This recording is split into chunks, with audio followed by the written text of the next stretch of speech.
Sebelum saya mulakan cerita, tolong saya untuk subscribe channel ni dan aktifkan notification supaya tidak terlepas dengan video yang seterusnya. Inilah kisah Perang Musuh Bisik. Satu konflik yang menyaksikan tipu daya, pengkhianatan, kejatuhan kota, dan kebangkitan semula maruah sebuah negeri Melayu. Pada 12 November 1831, pasukan Siam di bawah pimpinan Phraya Nakhon Noi dari Ligor tiba di perairan Kuala Kedah. Mereka memohon izin untuk berlabuh atas alasan kononnya ingin mendapatkan bekalan. Sultan Kedah ketika itu, Sultan Ahmad Tajuddin Halim Shah Dedumi, tidak mengesyaki apa-apa dan membenarkan kemasukan mereka ke kota. Namun sebaik sahaja pasukan Siam dibenarkan masuk, mereka menyerang secara mengejut. Kota Kuala Kedah jatuh tanpa perlawanan besar. Ramai rakyat dibunuh, harta benda dirampas, dan istana dihancurkan. Sultan Kedah sendiri terpaksa melarikan diri ke Pulau Pinang untuk mencari perlindungan. Serangan ini dilakukan tanpa sebarang pengisytiharan perang. Dan lebih tragis, dikatakan ada pihak dalam istana Kedah yang membocorkan maklumat kepada musuh. Justeru, konflik ini dikenali sebagai Perang Musuh Bisik, merujuk kepada pengkhianatan senyap yang menyebabkan Kedah jatuh ke tangan Siam dengan mudah.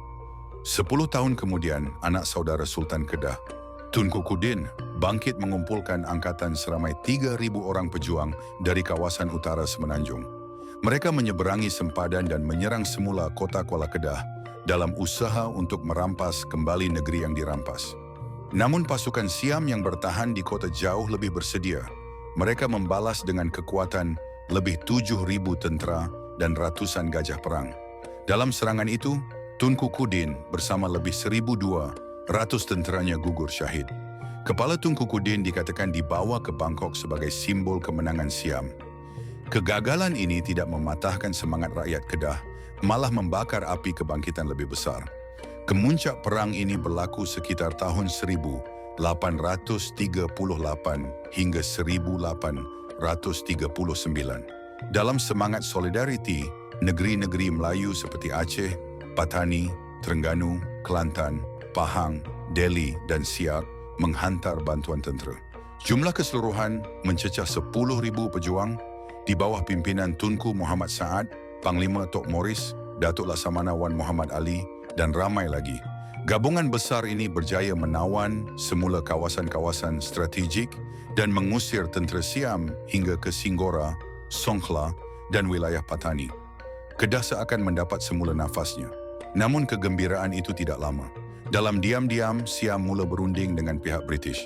Maka pada awal tahun 1839, kapal perang British seperti HMS tiba di perairan Kedah bersama armada sokongan. British atas alasan melindungi perdagangan dan mengawal kestabilan, bekerjasama dengan tentera Siam yang sudah berkumpul dengan kekuatan lebih 15.000 askar dan ribuan gajah dari Bangkok.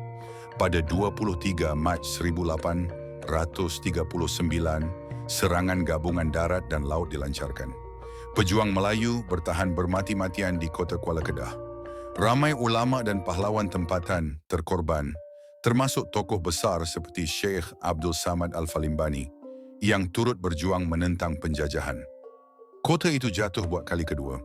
Kedah kembali di bawah pentadbiran Siam dan kali ini lebih ketat dan terancang. Walaupun Kedah tewas dalam medan perang, Sultan Ahmad Tajuddin tidak berputus asa. Baginda mula menggunakan diplomasi dan sokongan British untuk merundingkan pemulihan takhta. Perjanjian Berney pada 1826 sebelum itu telah mengiktiraf hak Siam ke atas Kedah. Namun perjanjian itu juga memberi ruang untuk rundingan lanjut. Akhirnya pada tahun 1842, selepas lebih 20 tahun dalam buangan, Sultan Ahmad Tajuddin dipulihkan semula sebagai pemerintah Kedah. Namun beberapa wilayah-wilayah Kedah telah diserahkan kepada Siam sebagai negeri taklukan, sekaligus mengecilkan kuasa Kedah. Perang ini tidak hanya kisah pertempuran senjata. Ia adalah simbol pengkhianatan, keangkuhan kuasa luar, dan ketabahan bangsa Melayu mempertahankan tanah air mereka. Kedah mungkin kalah dalam pertempuran, tetapi semangat pejuangnya dari Tunku Kudin hingga Tok Moris tidak pernah padam. Mereka dikenang sebagai wira tanah air yang rela gugur demi maruah bangsa dan agama. Dan dari abu perang inilah terbina kembali kekuatan politik negeri Kedah yang terus bertahan sebagai antara kesultanan tertua di dunia hingga ke hari ini.